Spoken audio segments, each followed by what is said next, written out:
Cagayan, Agga number 1. Ito ang sigaw ng mga atletang Cagayano mula sa elementarya at sekundarya na lumahok sa Cagayan Valley Regional Athletic Association sa lalawigan ng Quirino noong February 25, 2014 sa pagbubukas ng nasabing taunang regional meet. Layunin ng nasabing kompetisyon na aktibidad ng Department of Education ang pag-ibayuhin ang kakayahan ng mga mag-aaral sa iba't ibang mga sports at palaganapin ang pagkakaisa, pagtutulungan at pakikipagkaibigan. Ito ay akma sa tema ng kompetisyon ngayong taon na Quality Sports, Road to Peace and Progress. Puspusan ang ginagawang pag-iensayo ng mga atleta sa Cagayan Sports Complex upang depensahan ang pagiging overall champion para sa nasabing pinakamalaking sports meet sa rehiyon.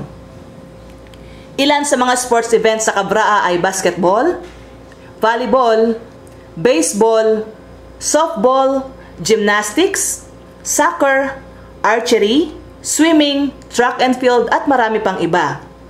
Kailangan naming manalo upang ipakita ang aming kakayahan at kagalingan bilang Cagayano, pahayag ni Michael Sugay, team captain ng basketball ng Team Cagayan. Buo ang suporta ng pamahalang panlalawigan ng Cagayan sa pamumuno ni Gobernador Attorney Alvaro T. Antonio sa mga atletang kakatawan sa lalawigan. Ayon kay Rachel Karangian, Provincial Sports Coordinator, sinabi niya na nagbigay ang gobernador ng mga tulong para sa Team Cagayan tulad ng pagkuha ng mga 17 trainers para sa iba't ibang larangan, sapatos, uniforme at pagkain mula sa training hanggang sa matapos ang pampaligsahan. Bukod dito, magbibigay din ng insentibo ang gobernador sa mga atletang magwawagi ng gold, silver at bronze.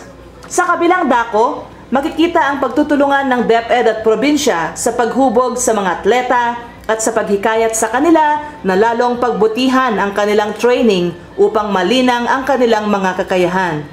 Laking pasasalamat ng DepEd sa suportang ibinibigay ng pamahalang panlalawigan sa mga atleta, kaya inspirado ang mga ito na paghusayin ang kanilang training upang makamit ang tagumpay. Pahayag pa ni Dr. Edwin Tagal, Athletic Manager ng Team Cagayan mula sa DepEd.